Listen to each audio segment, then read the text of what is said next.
Good morning, students. So, as discussed in class, I'm going to work through some of the extra resonance practice just so that we can get a better idea of how to do resonance. So, I'm going to work through some of them that I found a little more challenging, but also teaches you very good concepts. So, there's quite a bit of practice on this, which is really nice. So, I'm going to go through these two. Okay? So, I'm going to go through these two right here. Now, resonance is a little tricky at the beginning, so you definitely have to get practice in. The main things that you have to remember is don't break the octet rule. Okay. Oxygen can't have less than 8 electrons, whereas in carbon can. And so after that, we just start moving out around electrons. They have to be pi electrons, but as we learned from hybridization, we can now tell which ones are pi's and which ones are not. If you're not sure, try the resonance structure, draw it out, and see if you break any rules. A lot of times, I have to draw out a lot of different resonance structures and see which ones work and which ones don't. And that helped me a lot to be able to recognize what I can do with electrons and what I can't. Okay, so on this first one here, we have a couple different electron options. So I have these lone pairs on oxygen, and I'm going to draw in these hydrogens just so that I make sure I don't break any octets. Okay, so hydrogens go here. There's one hydrogen on this carbon, and then there are none on this one. So that should be all the hydrogens that we have in here. Okay, now we have a positive charge, so we're going to move the electrons towards the positive. So one option we can do is we can grab these electrons from the oxygen and move them down to make a double bond. Thus, we give that carbon that was lacking electrons, we give it 2 electrons. And for resonance structures, don't forget to put those arrows on, a double-sided one, to show that these two resonance structures are equivalent.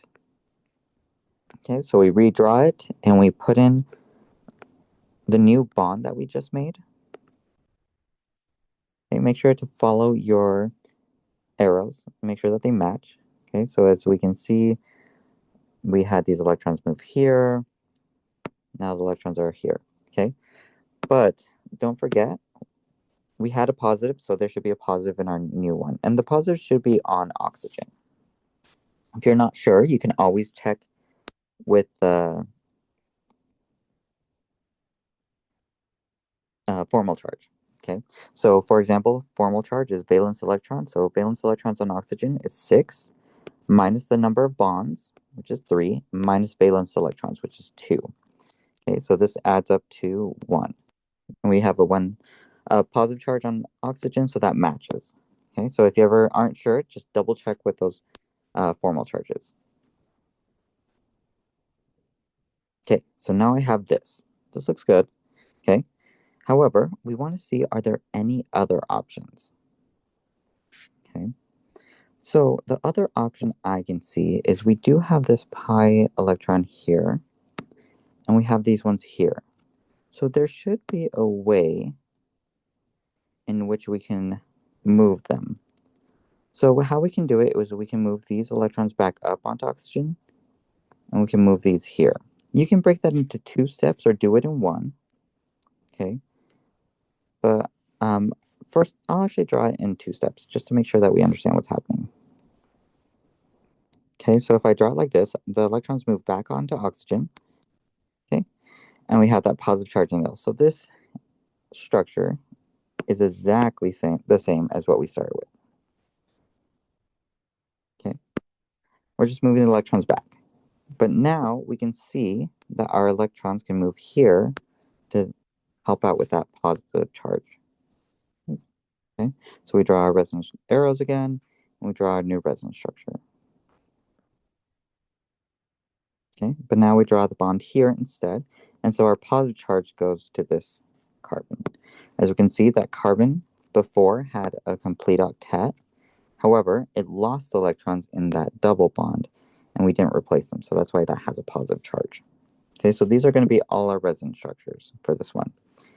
Now, if we wanted to write down the resonance hybrid, we can do that as well. So we look at all our structures. Well, first we draw the basic. Okay, draw this with that hydrogen on it. Okay, and then next we look at where all our double bonds were. So we had one here, so I'm going to draw some dots there. Okay, next I can see we did have a double bond on this carbon as well. Okay, and then we had a double bond on the oxygen carbon as well. So we can now draw those dots and have it in all those spots.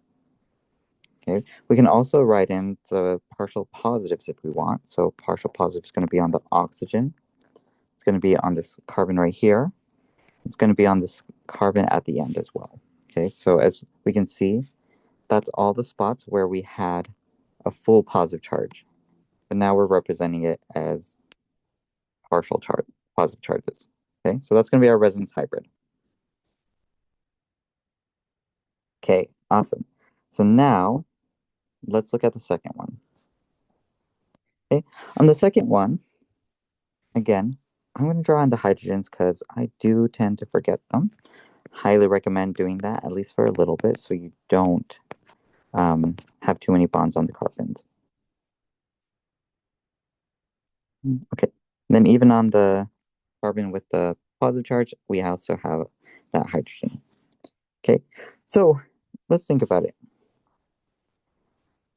First thing I think of is, okay, can this oxygen donate hydrogen electrons to be able to help that positive charge? The answer is, if I put these electrons down to make a double bond, which is typically what I do with oxygen,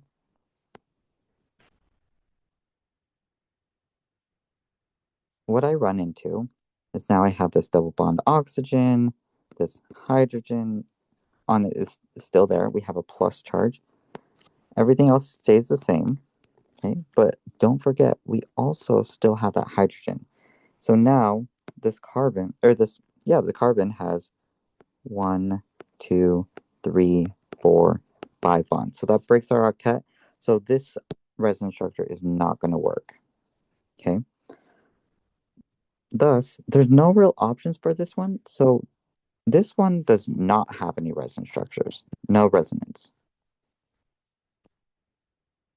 Okay? Because no matter how we move those electrons, we're going to break the octet rule. If I move this double bond here, this carbon will have too many electrons. If I move this double bond over here, now this carbon would have more than 5 bonds. So no matter how we move it, we're going to break an octet rule. So this structure has no resonance. Okay. So that's it for today.